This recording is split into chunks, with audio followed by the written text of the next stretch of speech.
And we're zinging around. We're live. It's 6:40. How's everybody doing? I'm here a little bit early, but that's good. You know, we gotta get stuff going on today, so that's all good. You know, moment of silence for the 9/11 stuff. Yeah, always remember that kind of stuff. It's good.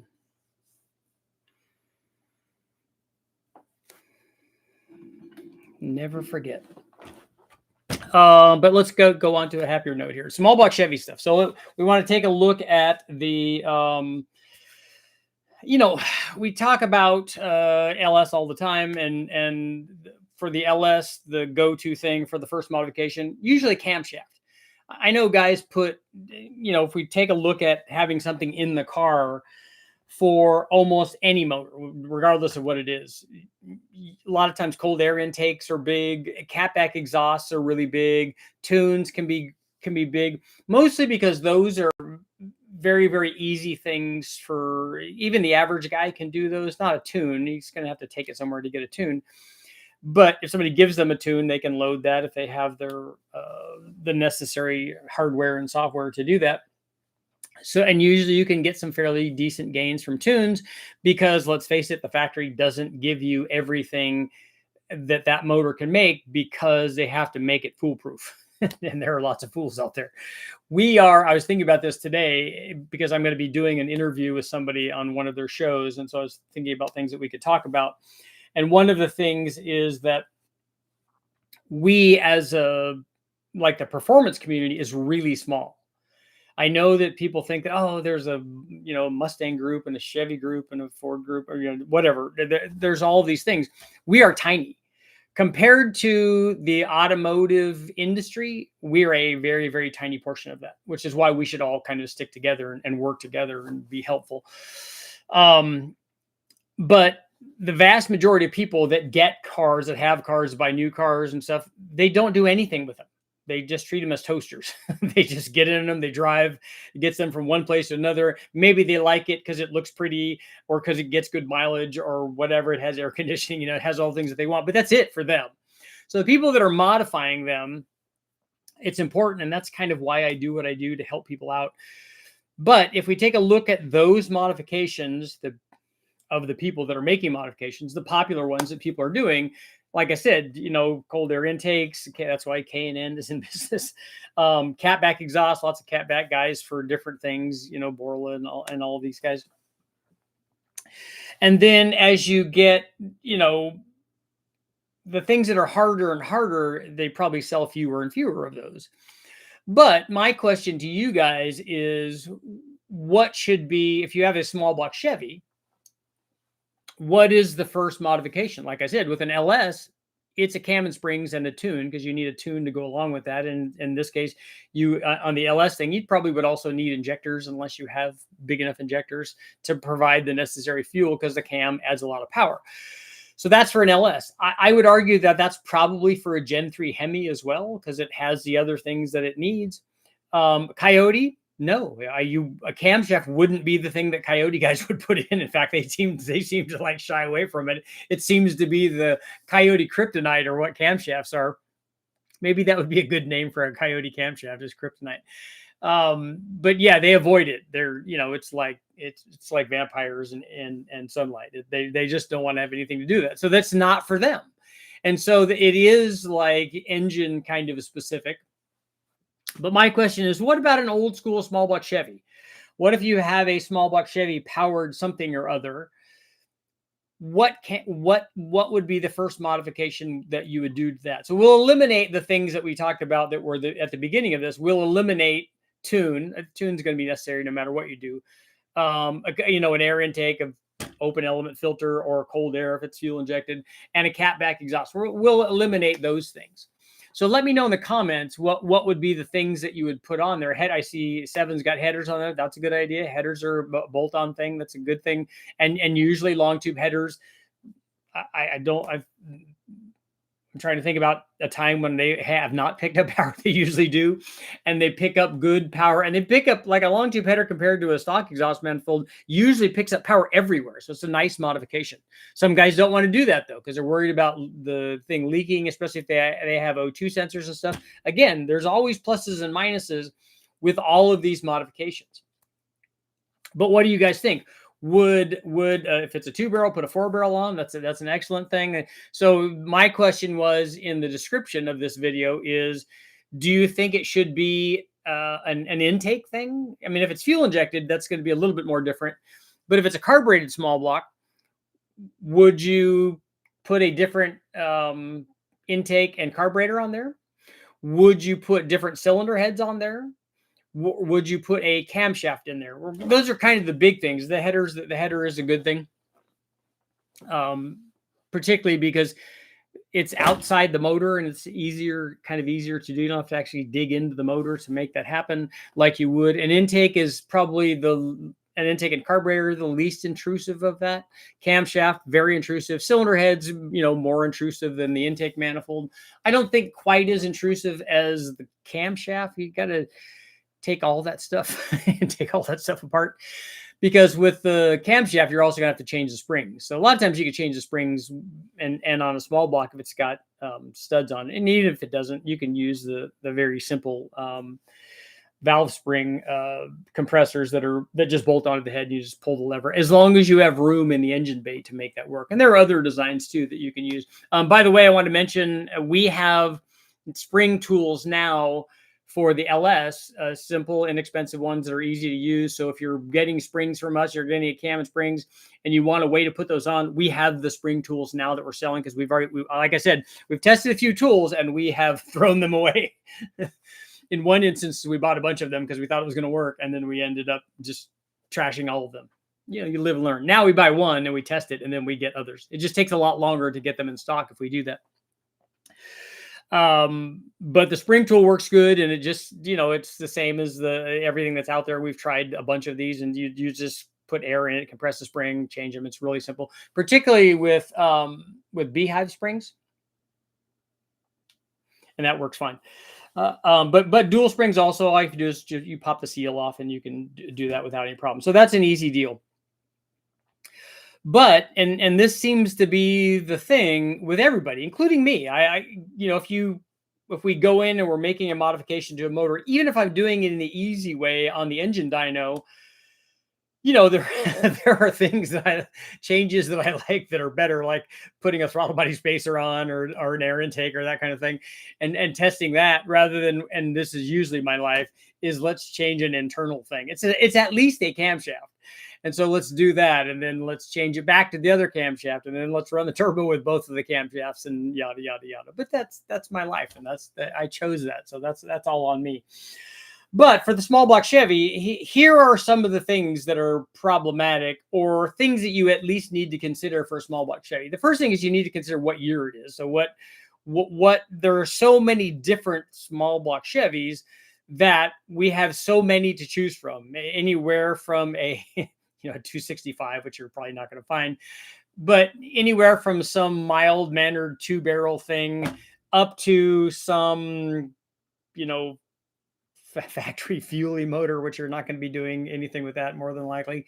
And then into when they got into the fuel injection stuff, you'd need to look differently, I would say, at those combinations, throttle body injected ones, tune port ones, when you got into the LT stuff, different kind of motor, and then the Vortec stuff, again, a different kind of motor. Maybe you would choose different things for those different variations of small block Chevys. So on a simple carbureted one, you have an interesting situation that's not unlike the small block Ford stuff, in that you have three things that are not great. Actually, and I think I would argue that if you already have a small block Chevy, a carbureted small block Chevy, because the world still has lots of those, people still have lots of those, and you have a factory 4-barrel manifold, it's usually going to be iron. Very few of them were aluminum. If you have a factory quadrajet manifold and a quadrajet, that's actually a good start. So I think I would take that, I would check that off the list as the first thing. because that's, you can already get pretty far with that. In fact, I think it's, and this goes back to before, but even now, that if I had a 2-barrel, the first thing I would put on was a 4-barrel, because it makes a big difference in power. It doesn't hurt drivability or fuel mileage.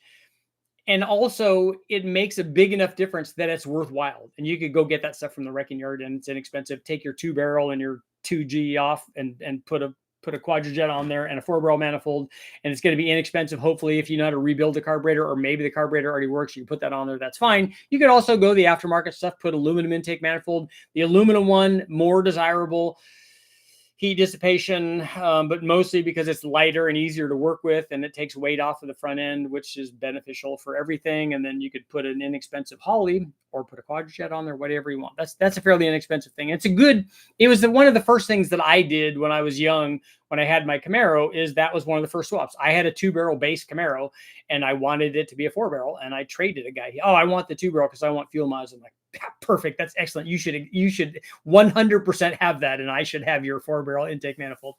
And it was a SP2P intake manifold and a 450 Economaster carburetor. So not a huge step up from where I was with the 2G, but it was a 4-barrel because it'd go wah, wah, and it sounded cool. So that would be a good one. But if you already had that, I think I would just stay with the factory 4-barrel intake manifold. Then you have to think, okay, what heads and what about a camshaft? For me, those two things are kind of a toss-up. I think that most people would have been more apt to put a camshaft in it and retain the stock heads, because there wasn't, especially back in before we had the really big chamber, low compression stuff, there just wasn't a big difference in power between a lot of the factory heads. You could get a lot of small block heads that flow very similar to each other. And so unless you had higher compression, you could get the bigger valve heads, you could get the 202s or whatever. But honestly, I don't know that I would spend the money to go from a 194 to a 202 rather than just go and spend the money on a better set of heads. Because I know small block guys did that, and you certainly can. You could put bigger valves in it. You could get 64cc chambers. You could put screw-in studs, and you could do all that stuff to the iron heads. Anymore, I would just get different heads, because you can only make those so good unless you do porting on them. And again, they're iron heads, and you have to be good at porting to get those. You could get them, better, but just not like an aluminum set of heads does. Again, aluminum, better for detonation resistance and also lighter weight, and they're going to flow more than stock heads. So you have to think about that, but all that's cost. You have to weigh the cost. Camshaft, lots and lots of camshafts sold back in the day on small block Chevys. GM sold more of the L79 factory hydraulic flat tappet 350 horse 327 cams than anything else. And so guys were putting that camshaft in a lot of small block Chevys, and a lot of small block Chevys with otherwise stock kind of heads. You would change the springs. You put the Z28 springs on there, and you could put that in there, and you could make that work. Maybe on another day, we'll talk about what we would do to some of the fuel injected stuff, but it would be similar things. The intake manifold on Vortec stuff, the heads are already better. They're already essentially the equivalent of, or maybe even slightly better than Fuelie heads, but they're not aluminum heads. The spider injection, probably not great. Are there better intake manifolds? We always just put carbureted intake manifolds on them when we did stuff, but there's a way to do it fuel injected in the tune port stuff. And again, there's a lot of stuff to talk about. So I'm curious what you guys are going to say on where we should be, but let's have a poll here.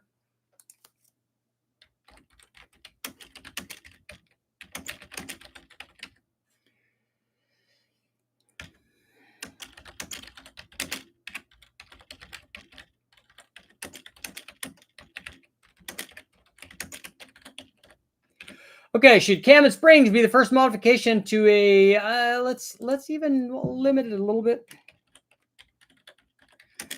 to a carbureted small block Chevy? Let's see.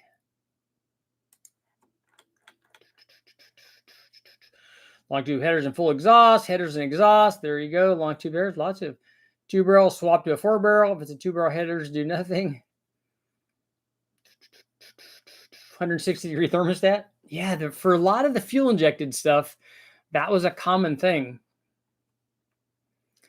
And then for fuel injected stuff like tune port stuff, chips, the performance chips, the jet, and those kinds of things.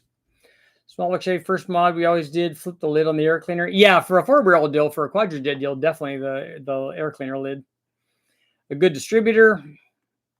Old school RV cam. Yep. No, they sold a lot. That's where I was going when I started talking about the Chevrolet cam, is that an RV cam was huge.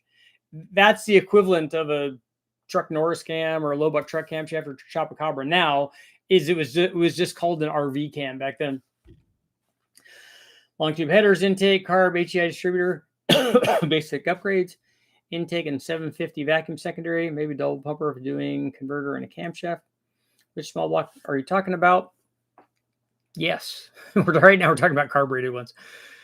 First thing I do is an LS swap. Yep. If you're not limited by your head, wouldn't cam dictate how well the engine breathes? More air means more power. But on any stock small block Chevy, you're going to be cylinder head limited. There's nothing, there's no set of stock small block Chevy heads that flow 300 CFM. There's a lot of them that flow 200 CFM or less. 750 carb and solids on a hydraulic cam for reliable RPM plus valve springs and 135 PSI seated street cheap stuff. Yeah, I don't know about putting the solids on the hydraulic thing. I don't think I would do that. I have a 75 Monza 2+2. There's a factory 262 4-speed. Swapped it for a 350. That's displacement's a really good helper there. That's almost 100 cubic inches. That's quite a bit. Old school stuff. Living the dream.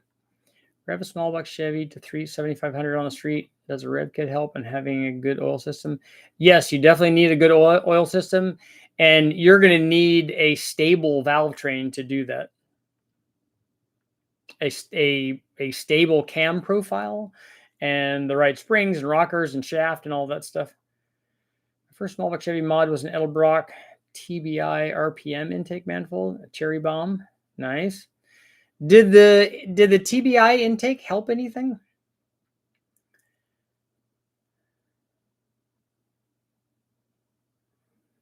Does a rev kit cut down on the spring rate on the valve spring? I don't see very many people using those rev kits. Are you talking about ones that have the spring down in the valve train? They just put the right cam and right spring package and right rockers on there. We're building a 350 and dynoing it for a T-bucket for school. I need all the tips I can get. Just tell me what kind of power you want to make. I already have combos that have made that power, I'm sure. First mod, LS swap. Second mod, turbo for your LS, right? A good cam Vortec heads with aluminum intake is a good recipe for 500 horsepower on a small block. Yeah. No, not Vortec heads.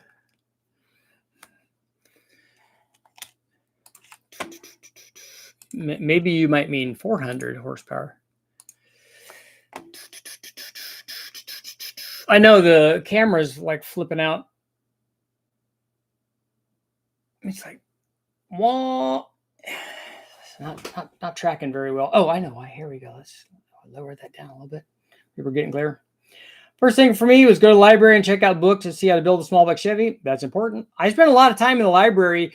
As soon as I found out that the local library had a section for all of the magazines. So like all the hot rods and car crafts and road and track and car and driver and all those things were at the library. So when we would go there to study, I would be looking at those. Look at this. This is a Lamborghini Countach. Nice.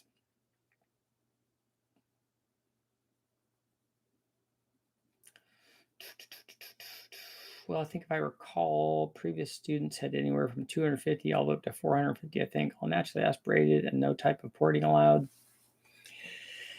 Have you done testing using the rev kits on small blocks? Yes, the springs that go on top of the lifter. The only time I've ever seen it is I have seen that at Westech. I remember the airflow research guys either testing that or trying that on one of the motors, but no engine builder that we have seen have ever used that. Just the right combination of factory style heads and parts, I think. Not sure what's allowed, honestly, but no porting. I don't know. Are you talking about some sort of competition, Scottish? Did a bigger throttle body. Intake and throttle body definitely brought her to life. The one thing I wanted after that was headers, but as a work truck. Yeah, that induction setup on the small block was definitely limiting. Both the throttle body size, a lot of guys would put the big block one on there. But the opening, the manifold itself, the opening in the manifold and the manifold design, and then the throttle body size was limiting in that case. Oh, it's a type of competition? Okay. Yeah, I think for a factory-headed thing that you know, there are guys that argue both ways, but I think that the Vortec head probably would be the one I would choose, and it would be the heads that I would choose. Although I might choose L98 aluminum heads, but that probably would be the head that I would choose if I was limited to a factory head, and especially if I had a smaller, like a lower lift camshaft. Between fellow students, groups build a 350 small block to their best ability and dyno it in the T bucket. So are you guys doing it on a chassis dyno? What do I think of Aces? I don't know anything about it. I've never tried it. Is BTR making turbo cams? Yes, I know every cam is turbo cam, but thinking 40 PSI on an LS engine, LS7. Yes, BTR has been making turbo cams since BTR was in business. They have lots of turbo cams.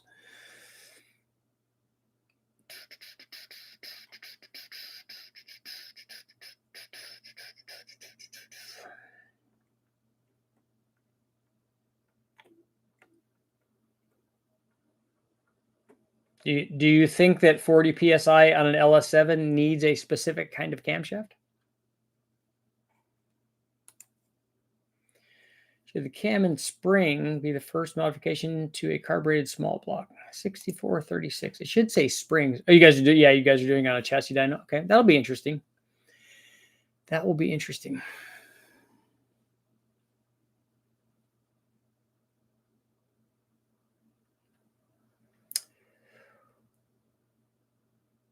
What is the mindset behind what they call a nitrous cam that gives more duration to the exhaust, including a turbo work with that mindset?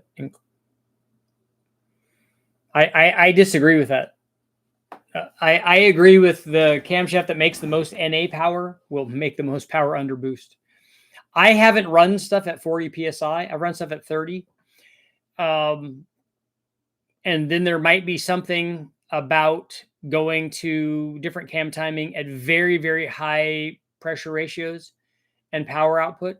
But on the nitrous thing, that's what their reasoning and whether or not this happens or not at any sort of reasonable power and nitrous application is that you're getting all the oxygen molecules that help produce the power in the compound when they're liberated, when they're separated.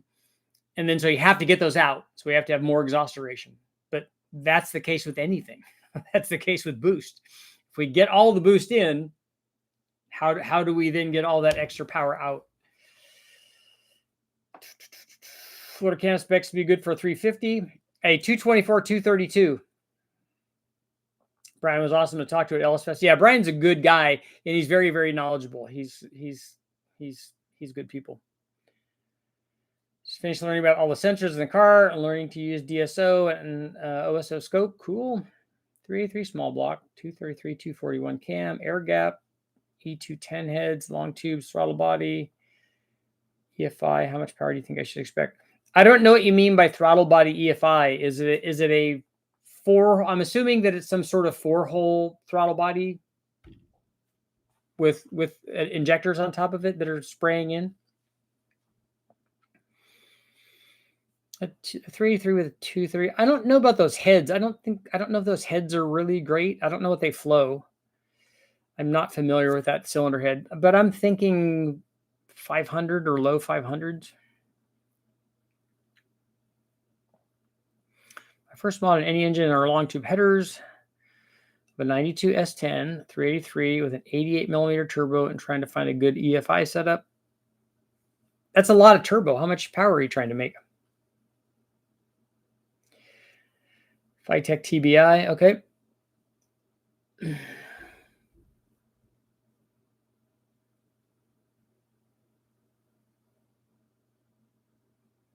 you think people should degree more than 6 degrees in an initial champ setting? Without advancing retarding cam on a distributor, and people say the small block like 38 degrees. I don't understand what your question is. You listening to people say that small block Chevys like a certain timing, you shouldn't do that, because all small block Chevys are not the same, and they all don't like the same amount of timing. And 38 degrees is a lot. It might be what a big chamber, very inefficient chamber, iron small block head wanted in a particular situation. But we don't normally run the small, like a Vortec headed one's not going to run at 38 degrees, not going to want 38 degrees, not on pump gas. And it's not going to make power there either. So the timing that the motor wants, the motor will tell you how much timing it likes. It's primarily the chamber design, but to some extent the piston design also. Do you think LSBI springs can be adapted to small block Mopar heads? Yes. I don't. You could, given that if they have the same kind of installed height, and you had a way to put the right spring cup or retainer, an inside or outside diameter retainer, and then had the right retainer and keepers for it, that should work. And then it depends on how much spring rate you want for the Mopar head.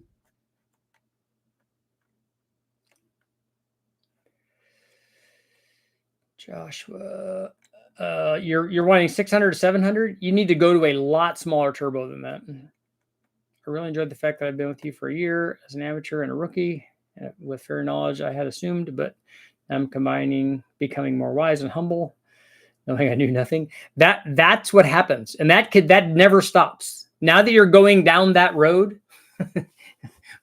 as we go down that road further and further, we become dumber and dumber.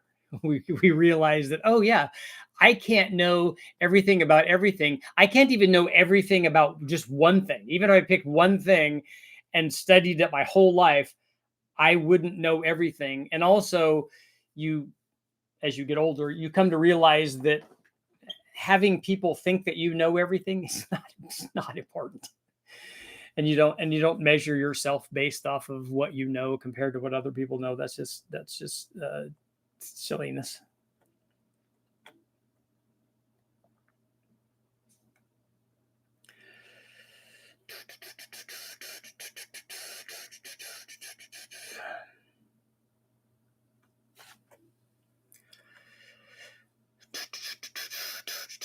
Step nose or nothing small block Chevy for me. Flat type of camshafts. No, thank you. Okay, you get to use the thing that you want. I mean, lots of other people use other things that work well too. And if you don't want to use them, that's fine. That's all good. You get to do what you want to do, man. I guess that's 2 thumbs. It's getting some body work. Are there no emojis for like the 2 thumbs up? My first small block Chevy was a engine swap, 305 to 350. That's just the dyslexia thing working. All you got to do is switch 2 numbers, right?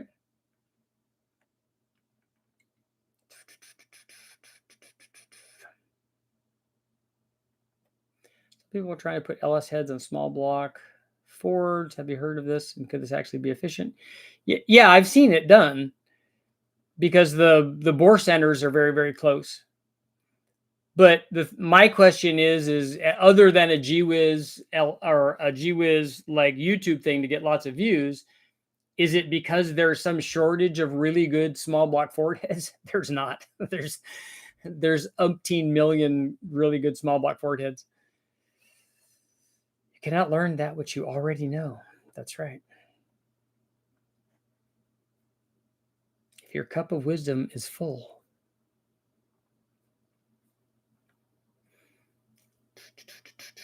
Been going to UTI, learning good stuff. That's good. The more you learn, the more you can learn. Tall garage has a Ford inline 6 with cut and welded LS heads on it. First model was a Holly 4150 on a Holly Dominator intake. I ran a Dominator intake, a single plane. What size was the 4150? What kind of dyno do you suggest for buying for research and development? What is it you are trying to achieve? Be specific about your goal, and then you figure out what the best tool is. Turbo goodness, frosty cold beverages, nothing but good there.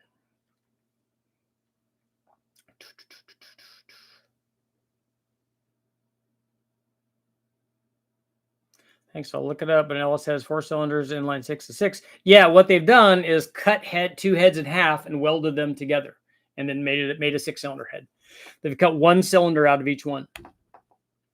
Was 650, I think. Yeah. Project car has turbo goodness, and I'm enjoying a frosty cold beverage. That does sound good. My project car has turbo goodness too. It was on a 305 with smog heads, but it was 19. So you put a single plane intake manifold and a big carburetor on a 305 with stock heads on it. That's awesome. When are you testing the LS head Ford small block thing? Never. The only one I would be interested in doing is like that 6-cylinder. That would be interesting because there are no good heads for that 6-cylinder. So an LS head for that would be good, but an LS head on a small block Ford is not a good thing for me because there are already really good like airflow research heads, which are excellent. I need some Richard Older sticker lines. I have stickers already. We have RHP stickers. What turbo goodness? Should I do turbo goodness shirts? We wanted to do ask holes. I'm replacing the broken plastic door handles in the Ranger with metal ones. They're riveted in place. Nice. I wish that I had, and maybe they have them. My Silverado has the small rear doors that swing out. And I've replaced the cheap plastic handles in those because I haven't broken them because I open them gingerly because I know that they're going to break. But other people that get into the back of those, they just go, like they do an old school steel door handle. And those things break all the time. So I kind of wish I had ability ones. Chock full of ability goodness. Have you tested the new Holly EFI RAM? Are you talking about for a small block Ford? If you're talking about for a small block Ford, I have not. My house screamed out yes simultaneously. Won me a set of 20-year-old Patriot aluminum heads. I've used if they're small block heads, I've used Patriot small block heads. In fact, I used them on a motor that I did for my dad. He had a 305 in like a 34 hot rod that he had, and he wanted something more. So I built him a 383, and he took it out and drove it. He goes, "Yeah, I'm never going to full throttle on this thing." And then we used Patriot heads on them, and they work good.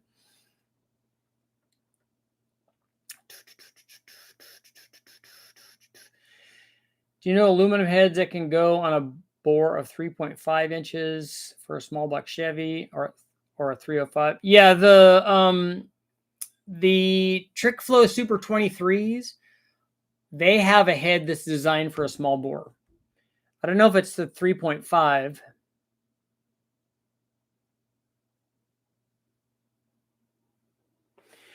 We're live. Yep. The new map is here. Just need to wire it. I think I need to check with Jimmy to verify it, but I think we got tunes in. So what I'll do is I'm going to have on one of the live feeds, I'm going to have Jimmy and Joel on here probably, and then we'll talk about what's all going on with the tunes and stuff. But that'll be good. That'll be new. Is it worth throwing a turbo? Yes. I don't even have to read the rest of it. Yes. Is it worth throwing a turbo on a Chevy 400, blow through the old budget? Currently have a Gen 5 LT53 and an LS53, but the LT is expensive to build. Yes, it is. I don't know. I mean, I don't know how much power you're trying to make, but you can do a blow through 400, but you're going to have to spend some money on the blow through carburetor or an enclosure. So I think it's is it cheaper maybe just to go get an LS from the wrecking yard? Prestige, what's going on? Could BTR make billet head can be taken apart and not cast as one piece, but a head that can be 3 pieces? Are you talking about for that inline 6-cylinder? The answer is no. They would never do that. That's way, way too expensive. The problem is sealing all of that and marketing that.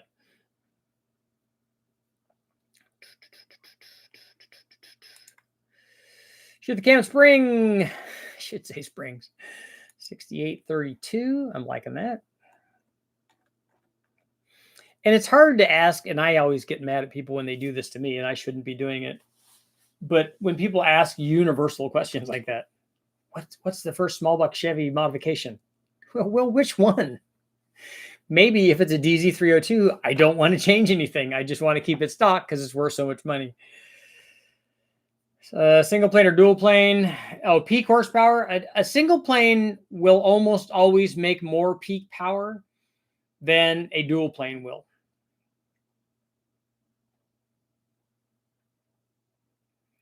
Truck 9-inch to put in my F-150. Nice. Is the width right on it? The nodular housing, should I go 31 or 35? Are you shock loading the thing or are you drag racing it? I mean, a 31 spline 8.8 is pretty stout. Are you rock crawling? What are you doing with it? Maybe try to Holly high ram and Dominator or similar EC or something like an old small. Something different than an LS. Swap my C10. Love your 327 versus LS. You could put a high ram on a 327. I think I would make it a 383 and not a 327 unless you just want to say that that's it. I myself would make it a 383 because it's going to make a lot more average power and it's going to be funner to drive around.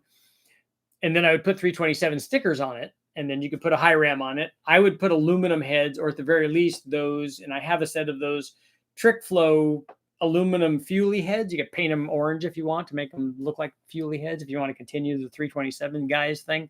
But it's going to have a high ram on it anyways. So, and it's going to be fuel injected, right? So it's not going to be a stock kind of thing. And so for a small block Chevy, if I was doing a small block Chevy, I wouldn't do a small block Chevy. I would, if I'm building one, I'm going to do a 383 because you could tell them it's whatever size you want. But with a 383, it's just going to be more torque and more power. It's going to be more of everything. And then you could put a milder camshaft in it for the same amount of power. I just like that idea.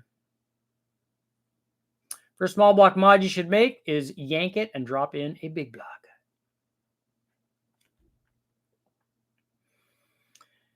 David Visard wants to develop 4-valve small block heads that's affordable, that can outflow anything on the market, even 18 and 11 degree heads for small block. I love David. He's a great guy, but that will never happen.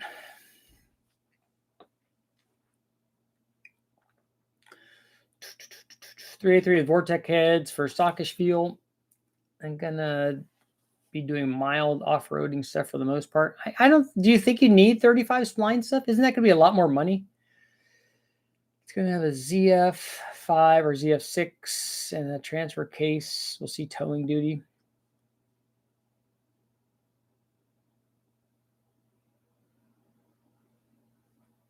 The advisor will get high score of the 4-valve, but high score might be price per horsepower.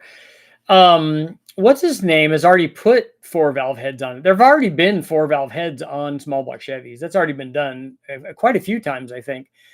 What's his name? The Aero guys, ARO or something like that. And then the other guy that comes to West Tech all the time has done it.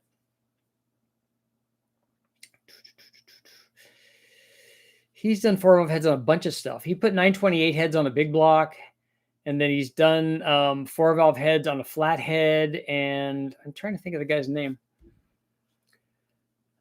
When you're testing other V8 engines, BMW or Jaguar, is a problem the bolt pattern to the dyno, so you can't test it. Yeah, I don't have bell housings for those. I don't have harnesses for those. The ECU, it would be the same, but the harness and the bell housing would be the problematic part.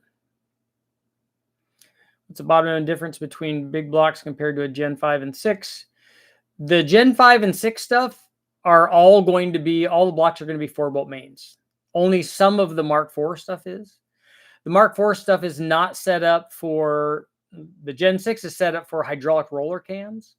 So the camshaft, the cam retaining plate, the cam gear, obviously the lifters, the hold downs, all that stuff, that's not available on a Mark IV. It is on some of the Gen 5 stuff because they transitioned over to starting to think about hydraulic roller stuff on the Gen 5. Otherwise, you have to use a different cam, a retrofit cam with link bar lifters, and then a cam button and stuff on the Mark IV. Also going to put in a locker.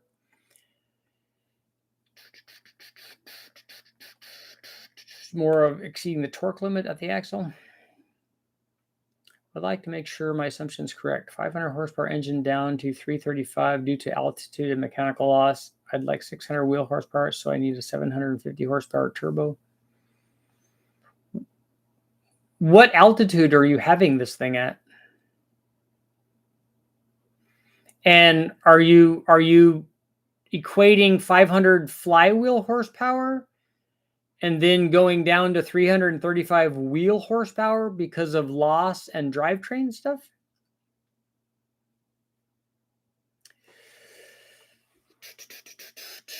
Small blocks for the bee's knees. Arden is one of them, but that's not who I was thinking of. Pete, what the heck's Pete's name?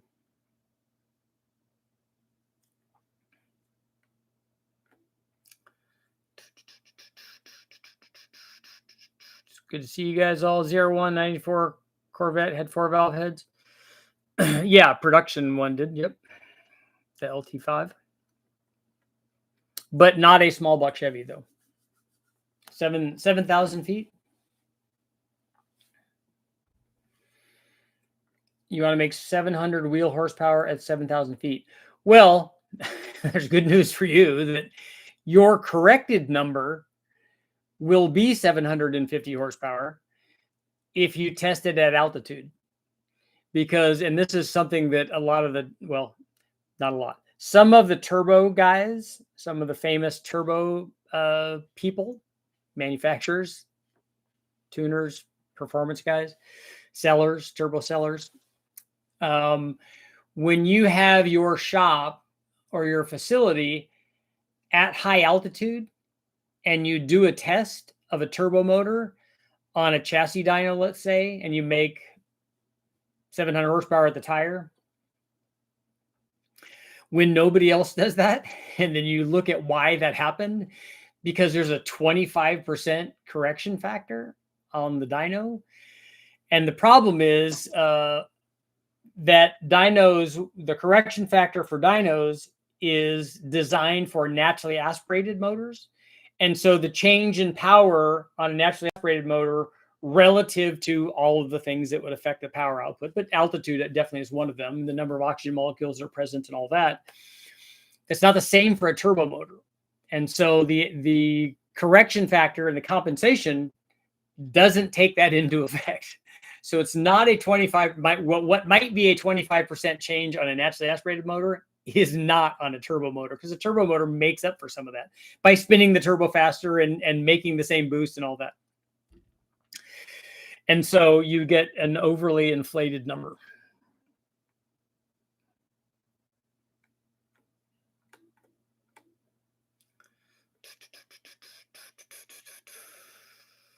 If Dave Vizard could get the LT5 heads reproduced, that would be cool. Yeah, I don't think LT5 heads bolt onto a small block Chevy. Peter Dima, that's who it is. Yes, thank you. What other engine family you're going to be testing in the future? A Chevy Sprint Turbo, definitely, but the V6 will probably be next. I use a weed eater carburetor making 9,000 horsepower. Nice.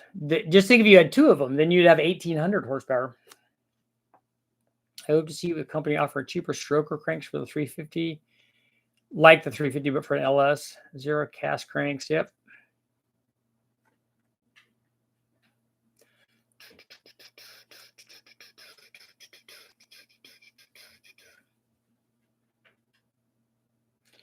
You don't think the LT5 stuff is going to bolt on.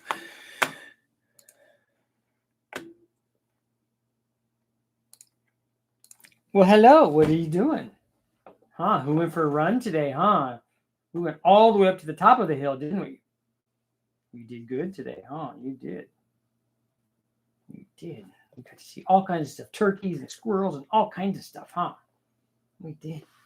But it's not been an hour yet. So we got to wait for a little bit.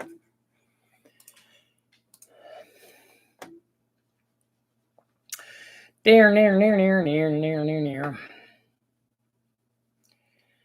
Are you going to test the VTR heads? Yeah, Brian already compared my ported Trick Flow as cast 220 heads, which are really, really good, to his heads on, I have to go back and look and see what it was. LS, I don't know. I thought it was maybe it was an LS1 or something. I have to go back and look. If you want different heads, located in SB2, those about bolt to 350, and even other stuff too. Look at all pro heads or something. It's not like there's already 450 and maybe 500 CFM small block Chevy heads. So you have to spend the money for them. When tunes will be here soon, they might already be here. Might be a buyer for my C6 C06. Sean, there, see, you mention it and everybody comes running, right? Massachusetts in the house. Also regarding Gen 6 big block, what compression ratio would be optimal to aim for a street motor? Not built an engine before. For what are you trying to achieve with your street motor? First of all, what's the power output? And then will it be boosted or anything? And then so that we can answer the questions. Chopper Cobra and LY6, does drive-by-wire throttle need to be replaced? No. The throttle body has nothing to do with that. But an LY6, the VVT is going to be, you're going to get rid of that.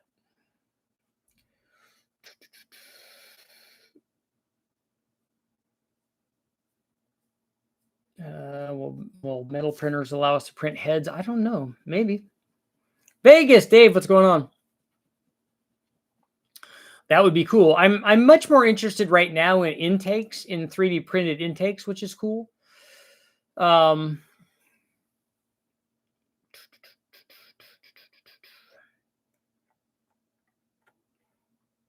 Wouldn't trust standard metal printing with anything that needs strength.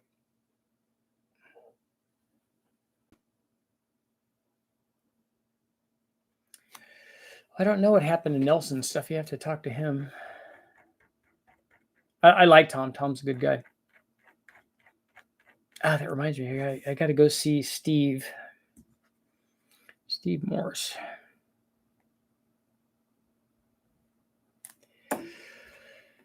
I'd love it for intakes, especially if you want to integrate an intercooler. Yeah, I'm sure all of the stuff that was done, a lot of the guys use like Eaton rotor packs.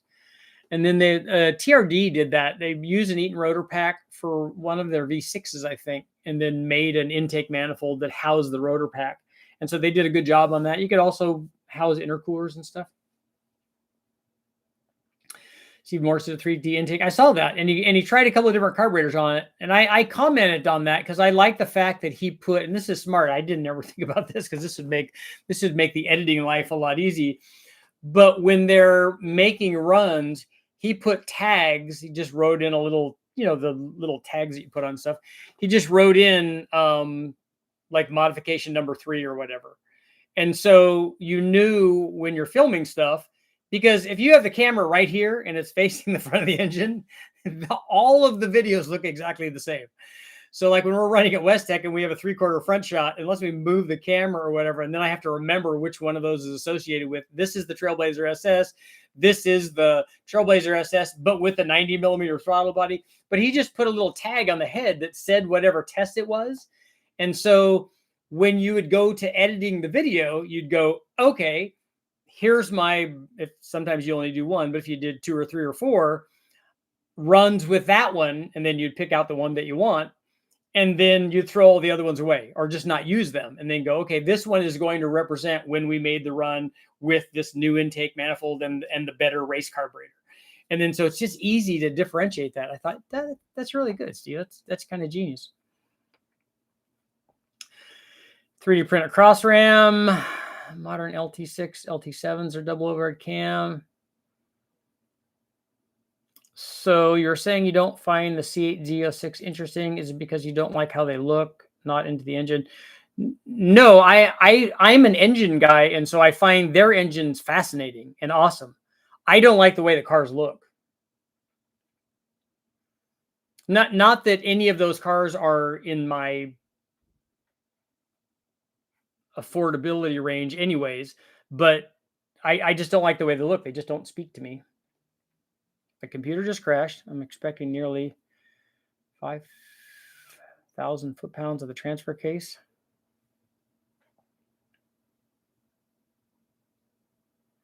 Dogs tell me to go on a walk. Yeah, they are very vocal. Are you familiar enough with the 290 big block Edelbrock head to know what power they can make? If ported, do you think they would be close to an AFR 265 for power potential? There'd be no way to determine that because we don't know how good. First of all, I don't know where they start out at. So if you can tell me how much they flow to start out with, like give me the number at 600, I can give you an idea of what their power potential is. But whether or not they make power like an AFR 265, I highly doubt it. Not that an AFR 265 has excessive flow, but they do make really good power. But a lot of that is chamber design and valve job and that kind of stuff. But I'm sure that those heads can make power. How much power are you trying to make? What size is the motor? All that stuff. The C8 looks like a Temu Batmobile. Wow, the Temu stuff is like. I voted no on the poll because I think intake and header should come before cam. Okay. I said no to the header. I said no to the question, and this is why. A lot of small block Chevys I came across already had 1 or 2 barrel carbs. I've never seen a small block Chevy with 1 barrel carb. I've seen lots of them with 2 barrel carbs. Let's say put a 4 barrel on it. As you know, I don't let affordability range stop me. No, I get that. Will a computer tune change the shifting of the transmission? I'm not getting second gear. Are you not getting second gear because it's not there anymore? Because I don't know that a tune can help that. I know I'm strange, but I like the C5. Yeah, I get how people think it's flashy. You know, I understand. I understand why other people like it. It's just not for me. But I like Chevy Sprint turbos, so I might not be the guy to listen to about Corvettes. I do like the Ferraris, though. I like the C5, except for the pop-up headlights. When was the last time you ran at a racetrack? I like the Silver State Story with the Fox body. You still have that, right? I do. I'm an original owner of that car. I still have that car. The last time I ran at a track was probably Bonneville. 3D printed heads are possible. Better out would be making a 2-piece head to keep the valve train section much lighter and possibly enhance oil flow. Found a Pacific gopher snake making its way across my street. I picked it up, put it in my backyard. Awesome. Gopher snakes are good. I caught a lot of gopher snakes growing up over the years. And I still, when we go out, I see rattlesnakes more than anything, but gopher snakes would be next. Garter snakes, see ringneck snakes when it's wet, early in the spring, and then sharp tails. What else do we see? Occasionally water snakes. I'm just not around them that much. A lot of garter snakes though in the water. And then king snakes. King snakes are the ones that I want to see more than anything, but see fewer of those.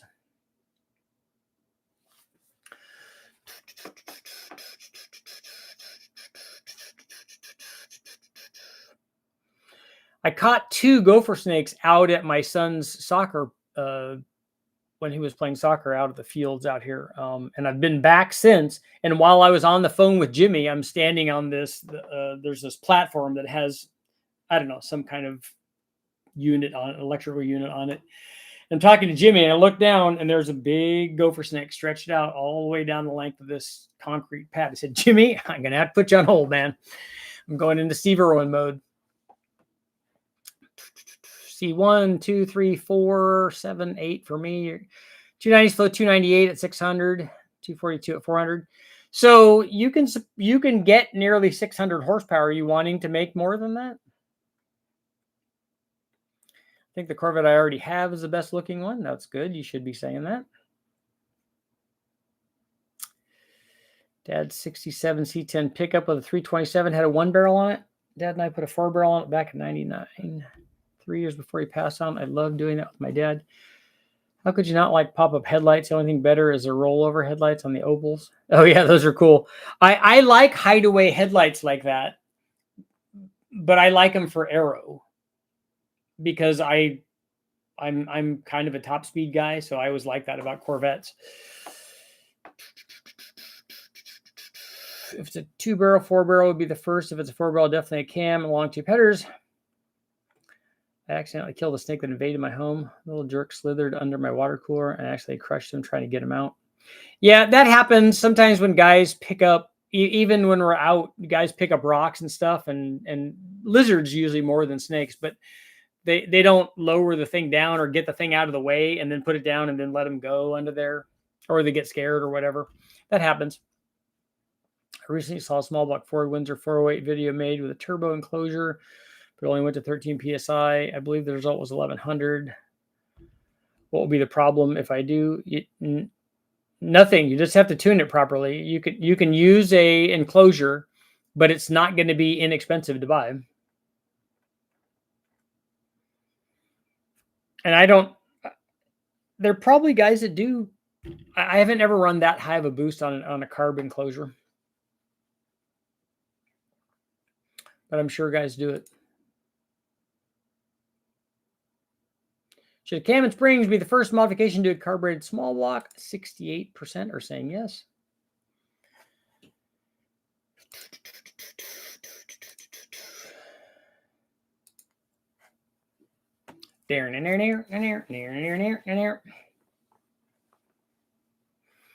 Okay, so we're going to close out our thing, our ender poll at 68%. We got a couple minutes left. I'm going to do another poll really quickly. Do you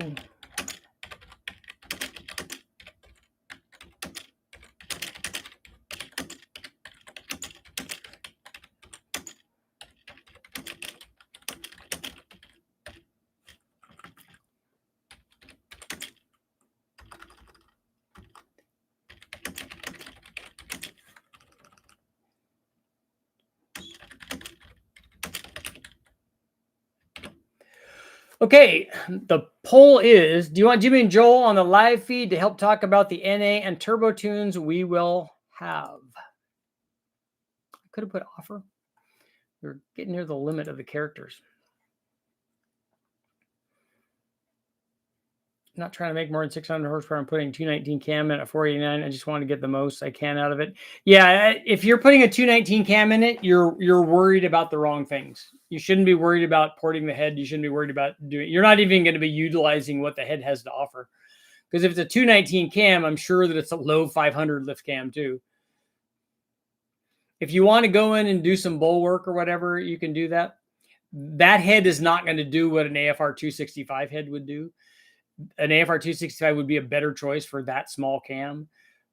But again, you won't be utilizing that head. You won't even be utilizing a 265 AFR head with that small of a camshaft. But that's okay, but you just shouldn't be worried about all these other things. You should put that camshaft in it, put those heads on it if you have them, put a dual plane on it, put a carburetor on it, and just go drive it. Today, I replaced the exhaust gasket on the free Volvo 240, and while the collector was off, I fired it up with only the manifold. It sounded awesome. Obviously, more info is better than less info. That is good. That is good math. That is good info math. Can't imagine anyone would say no. We already got a no in there because, you know. We already got a no because, you know.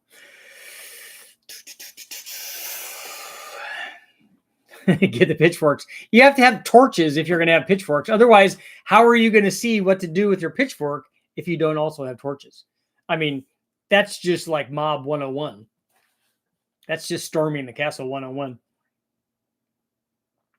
Oh, you have a torch? Okay. That's good. You got to. If you're going to storm Frankenstein's castle, the pitchforks they go hand in hand. And they can't be like, a lot of times you see the wooden pitchforks. I'm like, yeah, that's probably still effective, but I'd like a metal one. But wood pitchfork, if you happen to meet a vampire, it's a twofer. Just use it to make creme brulee. There you go. Special agent points for that. Can't see the second poll, but I voted yes. There you go. You got 1 more minute for polio. 95. Yeah, Jimmy and Joel are good people. Jimmy's got an NSX with a J swap. And it's not just a J swap, it's actually a J swap and a K swap. So he has a J and K swap NSX, that's got to be rare in the JDM world. Because he's got a K transmission in it. And I think it's a dog box K transmission or something. He could tell you about it.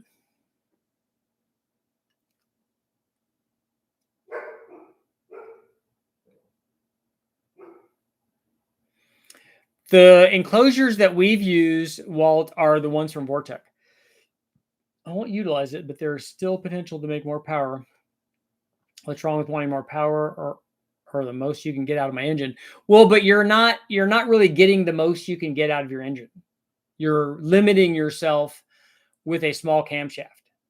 So if you wanted the most out of your engine, you'd put a bigger camshaft in it, because then that would take advantage not just of the camshaft, that would also take advantage of what the cylinder head has to offer, because you'd have not only more lift, but you'd have a camshaft that makes more power.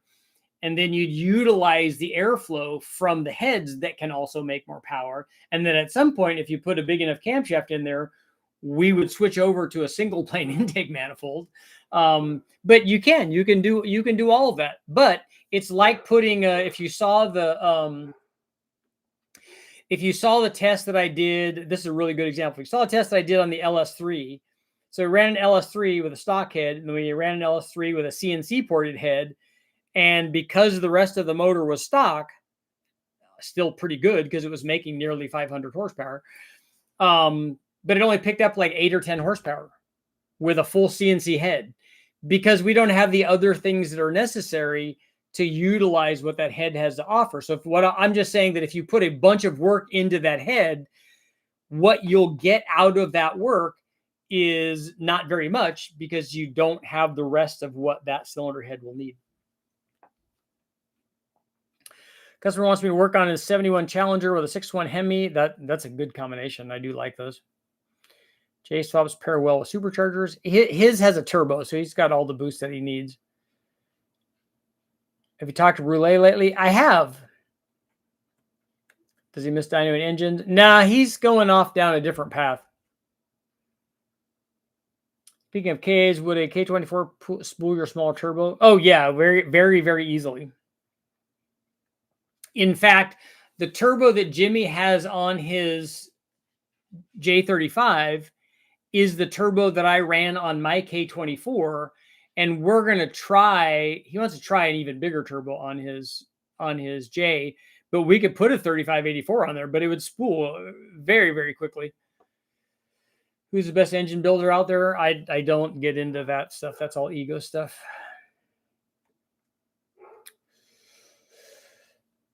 I hate Honda for never making a V8 base K series. Yeah, that would be good. Or an F series would be even better.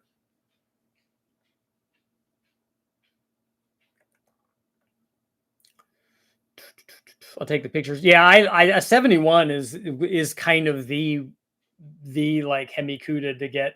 I don't even want a Hemi Cuda. I just want that body, and then I would put a late model Hemi in it.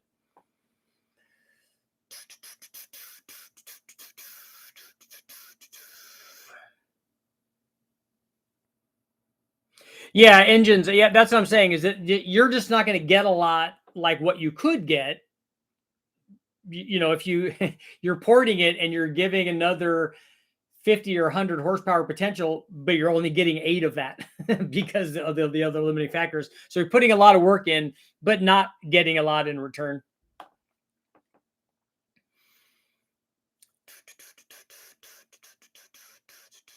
Yeah, best engine builder. That's like saying what is the best cam and what is the best turbo or what are the best cylinder heads or that kind of thing.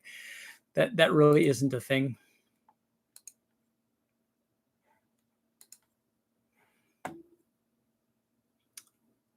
That 6.1 and it came from a 2008 Challenger SRT. Yep. Hashtag wrong engine builder. Yeah. Yeah, that's interesting. One more minute. Sir, yeah, no, so yeah, 97%. We're going we're going, that's a big yes for Jimmy. Jimmy, I can't, it's too late where he's at. It's too late in Georgia. Jimmy, everybody likes you. At least 96% of the people like you and Joel. So who's the best podcaster? Yeah. Yeah, all that. Who's the best baseball player? Who's the best golfer? Who's the best soccer player? You know, all of that. If you're building what you want, then you are the best engine builder. Yeah, Holdner would not be the right answer for that. He's not even in the running.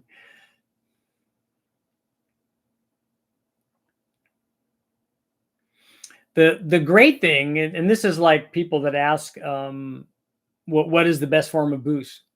If it was your money, what would you build? First of all, you shouldn't ask that. You shouldn't care about what I would do. I mean, other than me providing information about if you want, okay, how do I make 600 horsepower? And I tell you, here's a combo, you can make 600 horsepower. It will do that. I know that because I've done it 100 times. So it will definitely do that. But you shouldn't ask how I would build your build. I'm more curious about how you would build your build. Because if you're like the guy that wants to put a 327 with a high ram, that's awesome. I would do a 383. Already we're different. He might like the 327 just so he could say it's a 327. I would just lie to people and tell them it's a 327. But both of those, there's no wrong answer there. And so that's why, you know, Sprint Turbo, you should hear all the stuff that I got from guys working at Muscle Mustangs and Fast Forwards and all Chevy and writing for Hot Rod and Carcraft and all these things. Why are you doing a Honda? Do you know anything about VTEC motors? Because if you did, you would be envious because they're awesome. And also, everything's great. An RB is great. An RB can be great. It's like I've seen these podcasts of guys, oh, yeah, the RB is better than an LS. I'm like, no, it's not. It doesn't have to be. Because you're an RB guy, you don't have to say that what you're doing is better than this other thing. It's not. It doesn't have to be. That's just silly. I have an 86E10. RB engines are overrated. I'm a big fan of RB motors. I like them. Only because I've always wanted one in a 240Z. And guys make lots of power with them. But let's face it, it's a 2.6 or a 2.9 or 2.8 or whatever they're stroking it to. Nobody would build that if you could also build a 7 or 8 or 10 liter motor and then run bigger turbos on it. If you wanted to make maximum power, nobody would choose the smaller motor. No, nobody does that. Nobody says, oh, I'm going to build this and I'm going to race this in Formula One. No, you're not going to. If you allow a 5-liter motor, they're all going to be 5-liter motors. Nobody's going to pick a 4-liter. Nobody's going to pick a 3-liter. And nobody's going to pick a sub 3-liter for Formula One. If they allowed a 5-liter, all of them would be 5 liters. So this argument is, you know, like I said, one of them doesn't have to be better than the other. They all can be good. We can both have the thing that we like, and it doesn't take away. I got the heads for a really good price. I don't mind putting 800 into them that would gain 10 or 20 numbers on the whole curve. More interested in gaining power on the whole curve. If you want power on the whole curve, you don't have to take them and spend money on them. You can do the bowl work yourself. Just fluff them up a little bit, mill them so you add compression, and then put them on. Smaller combustion chambers with flat tops, yes. There's nothing else after that. They're fragile, but when they're done right, I don't know what you mean by they're fragile. Like what? A forged piston is a forged piston, and a forged rod is a forged rod, and a forged crank is a forged crank. So what would break on them? Surprised you hadn't put a ripper cam in your truck. That probably would be good. I would actually more like to put a turbo on it and just run the stock cam. I have an LQ9. Been watching all the videos. Decided to go with the Sloppy Stage 2 cam, and I have an ACES fuel management system. Okay. Nothing wrong with that cam. It's going to be a little soft down low but on a 6-liter, it works.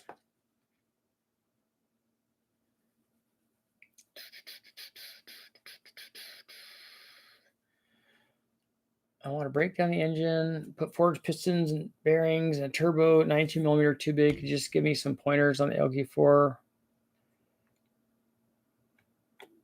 If you have 243 heads, put 243 heads on. The 92 millimeter turbo is way too big unless you're trying to make 1,000,000 horsepower. Tell me how much horsepower you're trying to make, and I'll tell you what to get. And I'm probably going to suggest that you get a smaller cam than a Sloppy Stage 2. It will work, but there's no need to have that much cam on a turbo thing. Don't you want the turbo to come on immediately and be fun all the time? And the answer is yes, then put a smaller one in.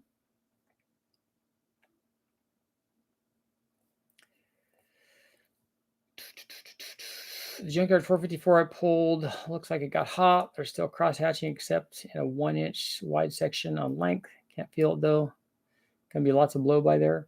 I don't know. You could measure it and see if there's, is it out of round or is it bigger there? But some cars have oil heaters. Those were designed to be run in cold environments. The oil heaters are used before startup. Yeah, 800 to 1,000. You should get something like, you can get our G42 turbo that we sell, which would be perfect for that RPM range, especially on a 6-liter. And it would be 1,000 times more responsive than that 92 millimeter turbo. It'd be better in every way possible.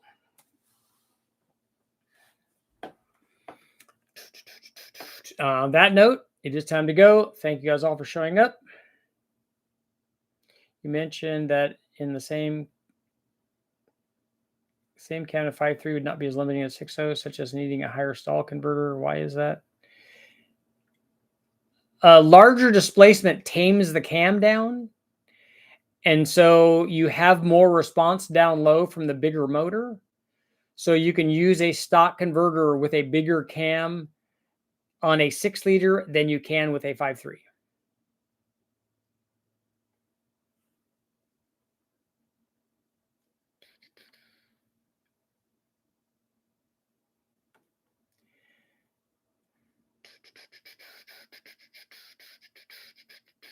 Going to run it either way. Perfect. Bigger engine makes the cam milder. Yep. And on that note, it is time to go. Thank you guys all for showing up. I will be back tomorrow.